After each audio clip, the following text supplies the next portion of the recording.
আফসানা, আফসানা, আফসানা, আফসানা, আফসানা, আপনি? আফসানা কোথায়? চিন্তা করবেন না, আফসানা ওর ঘরে নিরাপদেই আছে। ও, তাহলে পারমিতাকে আমার সাথে তামাশা করছে?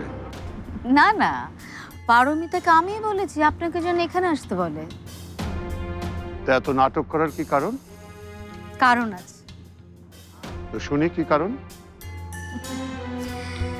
কখনো কখনো সময় এত বিষিয়ে উঠতে পারে যে ফুলের গন্ধ শুকতে গেলেও সতর্কতা অবলম্বন করতে হয়। বলা তো যায় না, হয়তো ফুলের মধ্যে বিষাক্ত পোকাও লুকিয়ে থাকতে পারে। বিষ ঢেলে দেবে বলে।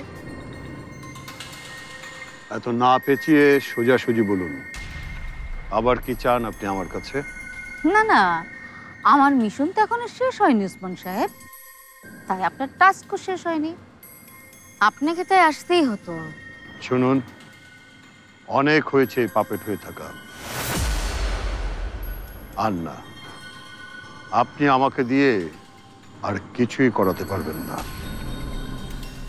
আপনি কি ভুলে গেছেন, আমার মিশনের কোনো ক্ষতি হলে আপনি ব্যাক টু দ্য প্যাভিলিয়ন, মানে আপনাকে আবার জেলেও ফেরত যেতে হতে পারে।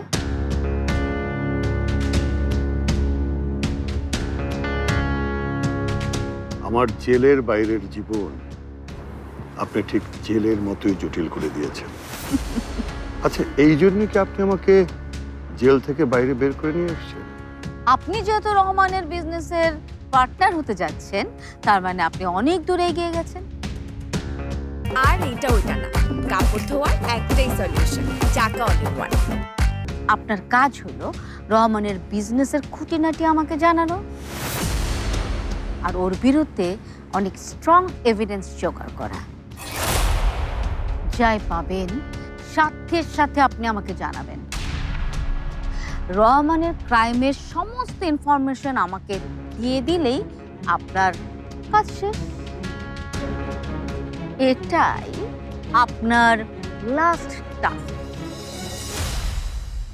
এই টাস্কটা আপনি ঠিকভাবে করতে পারলেই আপনাকে আর কখনো জেলে যেতে হবে না, আর আপনি আপনার কোম্পানিটাও পুরোপুরি নিজের করে পাবেন। শুনতে তো খারাপ লাগছে না, কিন্তু আপনার কথার গ্যারান্টি কি আছে? আপনাকে তো আমি আগেই বলেছি, আমি যেহেতু আপনাকে জেল থেকে বের করে এনেছি, প্রয়োজনে আমি আবার আপনাকে জেলেও ফেরত পাঠাতে পারবো। আর হ্যাঁ, এটার গ্যারান্টি আমি আপনাকে দিতে পারি। আর আপনি মানে আমার কথায় বিশ্বাস করবেন কি না করবেন সেটা তো আপনার ব্যাপার। ও হ্যাঁ, আরেকটা কথা, আপনার নতুন পিএ বা ম্যানেজার যাই বলেন না কেন, ওই লোকটাকে খুব অল্পতে একটু বেশি বিশ্বাস করে ফেলেছেন বলে মনে হচ্ছে। বিশ্বাস অর্জন করে নিতে জানলে বিশ্বাস করায় কোনো দোষ নেই ম্যাডাম।